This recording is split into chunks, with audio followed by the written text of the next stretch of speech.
Pantas jika Sylvester menghilang yang dikabarkan ke Solo hingga muncul upaya permintaan amnesti dari Prabowo. Jelas ini kekuatan besar di sini yang upayakan itu.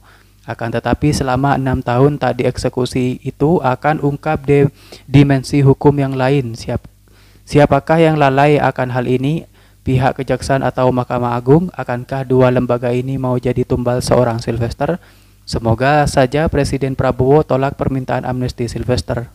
Syukur bahwa Mahkamah Agung sebagai benteng terakhir proses penegakan hukum dalam mencari keadilan itu telah membuat putusan yang ingkrah. Hanya persoalannya adalah kenapa sampai 6 tahun ini Kejaksaan Negeri Jakarta Selatan sebagai jaksa yang menuntut perkara tersebut tidak melakukan eksekusi. Ya, jadi kalau ini barang tidak dieksekusi juga oleh Kejaksaan Negeri Jakarta Selatan, ya berarti rusaklah tatanan sistem peradilan pidana kita. Bagaimana mau dipertanggungjawabkan? Berarti negara ini bukan lagi negara rule of law atau bukan lagi negara hukum, tetapi negara kekuasaan. Mau seperti ini teruskah sistem bernegara kita? Ini eranya sudah era Prabowo. Kita malum. Ya. Sekali lagi ya, satu-satunya menurut saya poin negatif dalam kasus Sylvester ini adalah kasus ini didiamkan selama 6 tahun setelah berkekuatan hukum tetap inkrah. Pertanyaannya adalah siapa di sini yang kemudian mendiamkan? Apakah Mahkamah Agung? Apakah kejaksaan, ya kan? Dan tentu kalau yang bersangkutan merasa berkepentingan untuk tidak dieksekusi kan. Tetapi intinya adalah maka saya khawatir akan ada modus yang sama di kemudian hari. Jadi kalau ada putusan yang berkekuatan hukum tetap seperti ini dan kebetulan belum menjalani masa tahanan, ya dibiarkan saja. Misalnya, analisa Anda apa? Kenapa bisa sampai 6 tahun didiamkan? Ya sederhana bro, ya kan? Kan Sylvester bagian dari kekuasaan Jokowi. Sementara Jumhur Hidayat, Syahganda Nenggolan, Anton Permana itu para kritikus pada waktu itu. Kasus Anton Permana, Jumhur itu kan kasus setelahnya, Edi Mulyadi.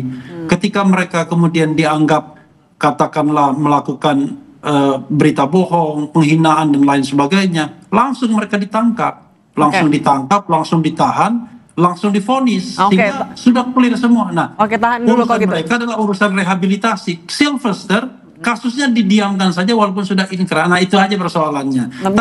Yang saya hormati Bapak Kajari, ingat sama sumpahnya yang akan senantiasa akan menjunjung tinggi kehormatan negara, pemerintah dan pegawai negeri, bahwa saya akan bekerja dengan jujur dan tertib, cermat dan semangat untuk kepentingan negara. Nah kalau udah putusan masih dibiarkan dari 2019 sudah 6 tahun Bu, ya. Sekarang sudah zamannya bukan zamannya Pak Jokowi yang sudah melepuh, yang backingnya sudah turun di Cina Xi Jinping. Sekarang zamannya Pak Prabowo. Ingat Pak Kajari, ya, Anda dipantau. Sekarang bukan zamannya Pak Jokowi, tapi sekarang ini zamannya Prabowo. Maka kejaksaan, tuh ada TNI tuh, ya, TNI siap kawal kejaksaan. Harusnya Kajari terima kasih kehadiran ibu-ibu di sini. Tetapi karena ini di era Pak Prabowo, harus ada upaya yang lebih luar biasa lagi, melakukan upaya beres-beres, menata kembali sistem peradilan pidana kita, supaya penegakan hukum itu jujur dan adil, tegas terhadap siapapun.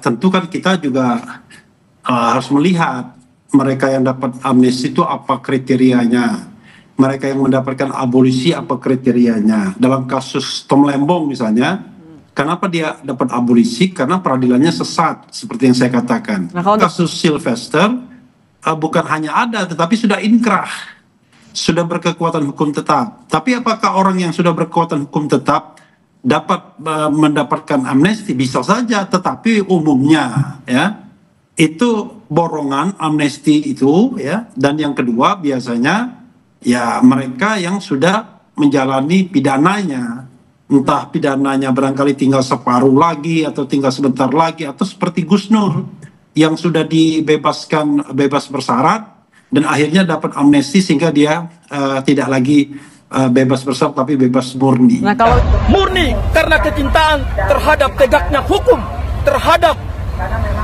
keadilan di Republik ini. Jadi tidak ada orang besar di belakang gerakan ini. Tidak ada orang tohir di belakang ini. Semua murni karena kecintaan kepada Republik Indonesia yang sebentar lagi kita akan rayakan 80 tahun kemerdekaan. Ada sebuah putusan hukum yang belum dijalankan tetapi sudah meminta pengampunan.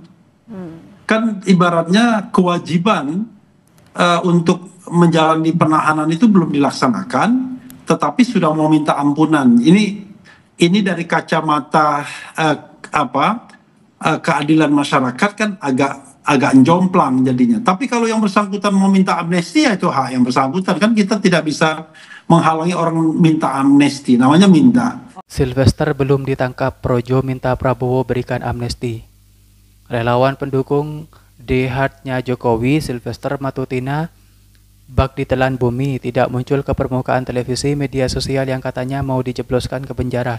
Bahkan Kejaksaan Agung juga tidak ada statement apapun yang sebelumnya gagah menyatakan kasus ini sudah diingkrah harus dieksekusi. Jika tidak mau maka akan dilakukan pemanggilan paksa. Alih-alih tidak ada pemanggilan, demikian dikutip akun Hersubeno Point pada hari Jumat. Hal ini tidak main-main karena Mahfud MD menduga pasti ada melindungi Sylvester Matutina. Mengapa sampai sekarang dia belum dijebloskan ke penjara? Siapa yang melindungi? Di tengah kemarahan politik, Projo relawan Jokowi yang saat ini spekulasinya akan segera membelot ke Prabowo Subianto, namun malah minta Presiden Prabowo memberikan amnesti terhadap Sylvester Matutina. Seperti halnya terhadap Sekjen PDIP Hasto, alasannya apa? Karena harus Sylvester hanya kasus politik yang menyerang kehormatan pribadi mantan Wakil Presiden Yusuf Kala. Wakil Ketua Umum Projo Freddy Danamik bicara di Kompas TV petang minta diberikan amnesti terhadap Sylvester Matutina.